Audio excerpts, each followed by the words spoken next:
Hello, and welcome to Tinker Talks. This is an audio format podcast dedicated to telling the stories of what goes on behind the fence of one of the Air Force's largest bases. Tinker Talks comes to you twice a month and features a wide variety of guests. Today we have the pleasure of sitting down with the 72nd Security Forces Squadron Commander, Lieutenant Colonel Tyrell Mayfield. Good morning, sir, and thanks for taking time out of your busy day to sit down and chat with us. Good morning, Mark. I'm glad to be here. Awesome. So, first off, if you could give us the listeners the 200-word or less countdown of kind of who you are and what you do. Sure. Most people here at Tinker know me as the commander of the 72nd Security Forces Squadron, and that's something that I'm honored to be. I'm a career Air Force officer who's had the opportunity to travel a great deal, meet all kinds of people, and work a lot of very difficult problems. I grew up in an Air Force family. I got to spend some time in the Army on the enlisted side, and I was lucky enough to marry an awesome lady who I've known since I was a kid.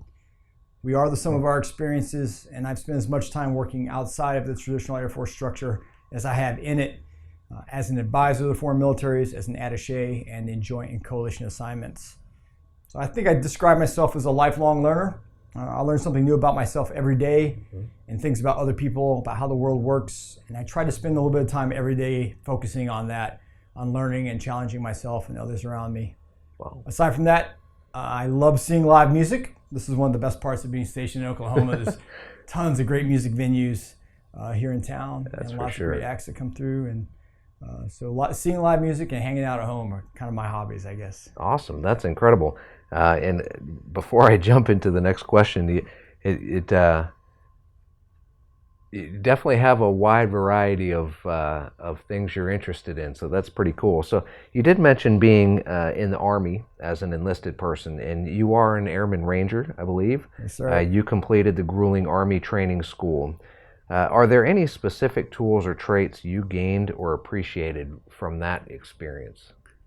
So I'll tell you that going to Ranger School was not fun, but I did learn a lot in the process. And I think the value of the course to me has changed over time.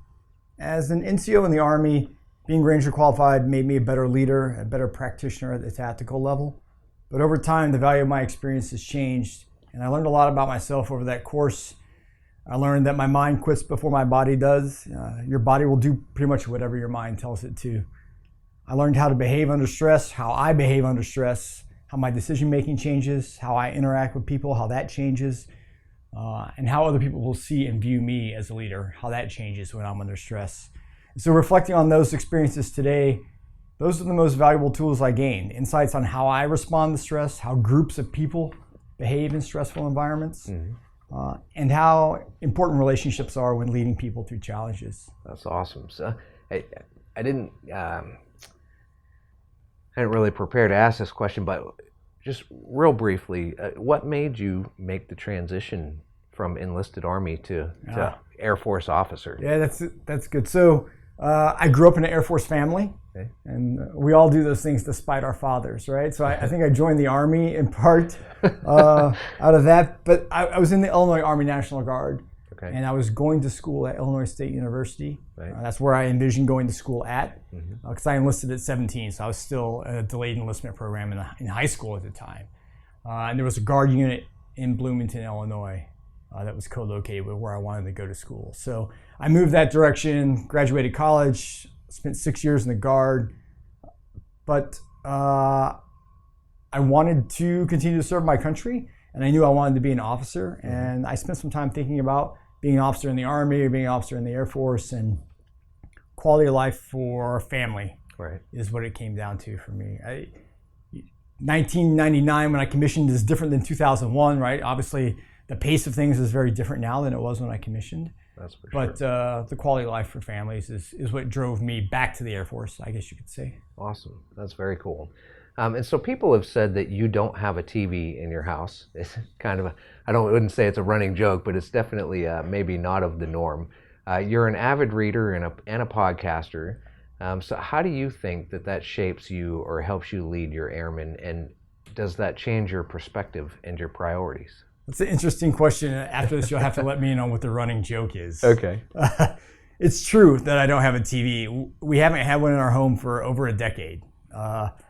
I do read, not as much as I'd like to, but I'll get through 2 or 3 books a month. time permitting. I've been on a few podcasts, but honestly, I hate the sound of my own voice, and so I avoid this medium whenever I can. Right. I like to write and dabble in photography too, but those are both very creative activities for me, and I need a lot of white space to do them well. I think the value in reading is that you basically get free experience from doing it. You don't have to personally experience something to understand what happened, to put that experience in your toolkit, so that when you see a problem in the future one day, you might have a model to help solve it. Right. Writing and publication for me are the most important parts of learning. And I think writing forces you to think through an argument, to address its weaknesses and strengths, and prepare for the conversation that follows.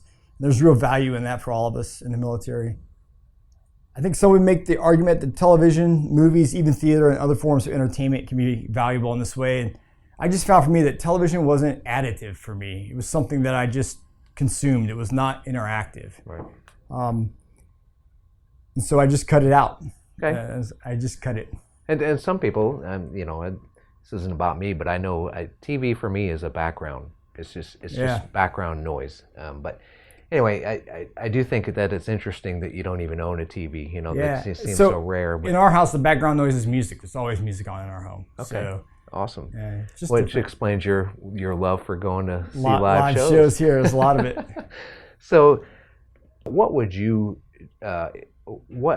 encourage the younger generations to take from this model, this reading and this education, and kind of wrapping that all up into even being a defender? Yeah, so coming back to Tinker, this is my first assignment on an Air Force base in 8 or 9 years. So I've been out kind of in the joint and coalition world for a long time. So it was fascinating to come back to the Air Force.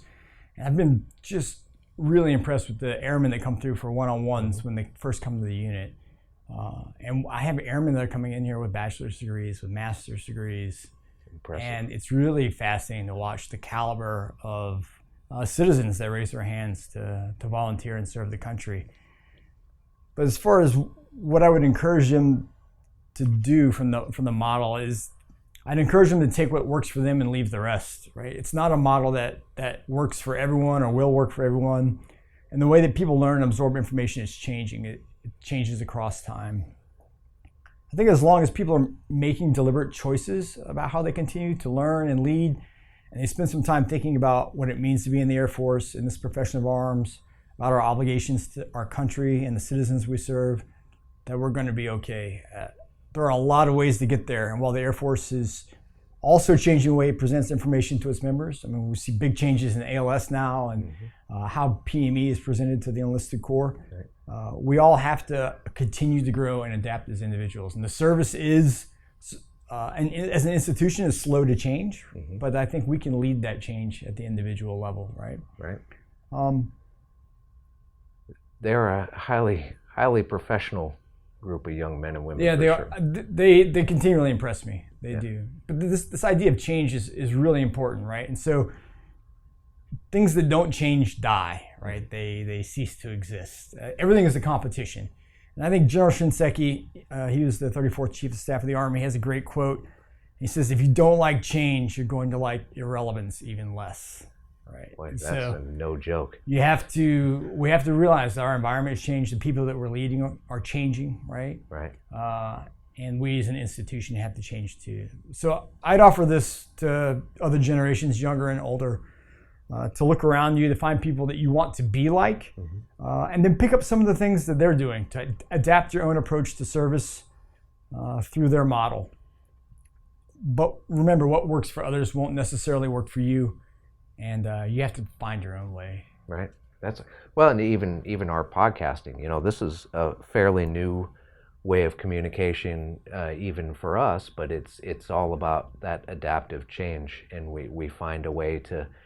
We're trying to reach everybody's model of learning and absorbing. So, and we do learn a lot from different generations. As a leader, how do you balance or encourage new ideas or practices from your airmen? Yes. Have you been talking to my first sergeant and my chief? This is tough. I think airmen have a lot of great ideas. There are also a lot of barriers to getting them. There are barriers to getting their ideas in the hands of people who can actually influence change or adapt change. As a squadron commander, I can't work on problems that I don't know about. So I think spending time listening to airmen and interacting with them where they work, as well as when I encounter them off duty, is an important part of this. And this comes back to relationships for me. And while my relationship with my airmen is defined in a large way by rank and position, I'm working hard at building trust and relationships with my airmen that transcend the positional authority, right? It's important that they're comfortable coming to people with change or with ideas or concerns. And we have to create an environment where airmen know and understand boundaries, but one that also lets them know that there's a time and a place to ask questions, and there's a time and a place to challenge the status quo. Right. Awesome. That's great advice. Great view. So how does an Air Force Security Forces team resemble a civilian police force, or do they? Yes, I think we have a lot of the same obligations to protect the people and the resources under our watch, but we also have an obligation to defend our nation. Civilian police force certainly has an obligation to protect its community, but it's a different calling in my mind. Civilian police officers live and work in the community. Our responsibility here at Tinker is confined, it's consolidated on the installation. Our community is largely transient here at Tinker. So during non-duty hours, there might be a few thousand people on the installation, but by 7:30, 8 o'clock in the morning, we're well over 25,000 people on the installation. We do a lot of the same tasks that our civilian law enforcement folks, our counterparts, do. Law enforcement, traffic enforcement, we have canine teams, but we also manage physical security, restricted and controlled areas, anti-terrorism, force protection, plans and programs, and we send airmen downrange in support of ongoing operations. I would close by saying that a lot of airmen come to the service to get experience that then helps them become law enforcement officers later on. And I think that's one of the validations, right, that ties us to our civilian community. It shows that there are some parallels, but I also believe that there are some fundamental differences between what we do and what our obligations are. Right, and they are obligated and very busy. So can you give me an overview of Police Week, which is actually happening starting this week, and why it's significant to your defenders to take part in this every year? So every May during Police Week, the United States recognizes the service and sacrifice of its law enforcement officers and pays tribute to those who've lost their lives in the line of duty. Police Week draws its origins back to 1962, when President Kennedy signed a proclamation designating May 15th as Peace Officer Memorial Day, and the week that around this date became Police Week over time. The purpose of Peace Officer Memorial Day and Police Week is to pay tribute to the local, state, and federal law enforcement officers who serve and protect us. And this week provides us as security forces members, as defenders, the opportunity to gather so we can honor our law enforcement officers and thank them for their sacrifice. It also provides us the opportunity to learn about them, to improve our training, to become better professionals, so that we're ready when we're called. We have some great events planned for Police Week here at Tinker. There'll be first responder and vehicle displays out at the base exchange. We're gonna have a 5K on the installation. There's a bowling tournament. We're also doing a golf tournament, and there'll be a memorial service as well Wednesday at the chapel. Awesome. So what experience will your defenders gain when Police Week is over? So I think the most important thing for them from this perspective is the opportunity for them to work on relationships, get to know one another. Our squadron's huge, over 450 personnel in this unit. Because of the duty schedule and that 24-hour operations require, there's a lot of folks who don't get the opportunity to see other members of the squadron, just working different shifts. So it gives us the opportunity to spend time with fellow defenders we might not get to see very often. It also gives us the opportunity to focus on maintaining relationships with our community partners.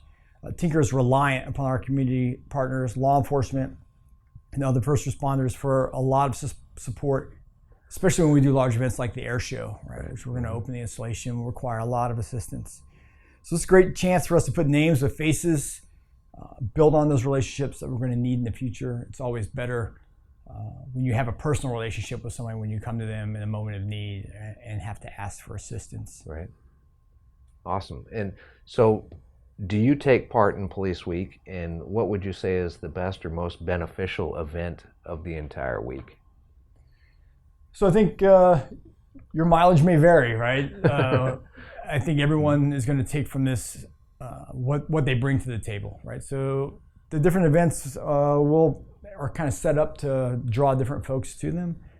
But I think what's important here is that we get the opportunity to spend time thinking about why we serve, about those who have gone before us, and most importantly, for me, it's spending time with the next generation of defenders. So that's what I'm looking forward to, right. Is getting out and running the 5K course with them, going to the bowling tournament, making an appearance at the K9 demonstration today, the exchange. I'm just getting to interact with my airmen and watch them interact with our community here on the installation. That's the best part for me. Right, awesome. And so before we close, I wanted to kind of circle back to something we had discussed earlier on in the podcast, and that's reading. You're a very avid reader. So what would you say would be your top few books on the commander's reading list, and what are you reading right now, and why would you encourage somebody to read this particular book? Okay. Reading lists are tough, right? There's always a lot of challenges associated with that because you'll always leave something out. There are a few books out there that I return to periodically. So I read widely. I'll read history. I'll read fiction. But I think picking up Viktor Frankl's book, Man's Search for Meaning, is something that is always useful. It's a short read. It's really easy to approach. And it's helped me get through a number of difficult times. I try and come back to it at least once a year, so you can sit down and read it in the afternoon. Awesome. It's super easy to read. With our ongoing operations in Central Asia, it's important to kind of study history, and you would be remiss to not read Peter Hopkirk's book, The Great Game, The Struggle for Empire in Central Asia, which lays the foundation for what the events that precipitated and led to Afghanistan being the challenge that it is today. So I think those are two books that I would certainly recommend folks pick up. But it's also important to read fiction, right? To read science fiction. There's a lot of things that can be learned from that. And this goes back to my earlier comment about reading is experiential, right? And you don't have to you won't have to personally have the experience to gain the insights that can be pulled from that. Right. So right now I'm reading Bernard DeVoto's 1846, The Year of Decision, which is about the opening of the American West, right? And the settlement of what was then the Oregon Territory in California and Texas. And it's just a pivotal time in American history as the country kind of surges westward and looks at conflict with other great powers, right? With Mexico, or regional powers, Mexico, and Great Britain at the time, as Texas and California and the Oregon Territory kind of all come into play for the United States. I'm also reading C.S. Lewis's Mere Christianity right now. Okay. So I kind of have two going at once because they're both kind of heavy reads. So I have to kind of dip back and forth between them. But some other things I've picked up this year that were helpful to me is I read John Scalzi's Old Man's War, which is science fiction. And it's a great way to pick up on some of the ethical questions that are coming out now, especially about human augmentation and artificial intelligence and how that's going to translate into ethical decision making, right, for military leaders. Right. So it's a great way to pull that out of science fiction. I also read Robert Kaplan's An Empire Wilderness, which was a really good way to look at our own country through the eyes of a professional journalist and somebody who's traveled widely, right? But to see him come back to the States and travel in the United States now, I think he traveled in the late 90s, right, when he wrote this book. And so to see some of the things that he forecasts now coming true in the late 20-teens is interesting. And there are some things he just missed the mark on that didn't come to fruition the way he saw them. Right. His other book, Earning the Rockies, is a fascinating look at the United States too. And that's a cross-country road trip that he takes east to west, kind of retracing his route that he took as a young man. And this was just a few years ago during the last presidential election. And it's a really interesting look at the United States and the power of geography and how geography has dictated so much of our success as a nation. That's something that I guess I knew intrinsically, but to have Kaplan lay it out for you is really fascinating. That's awesome. Gosh, reading just take you to so many different places. Yeah.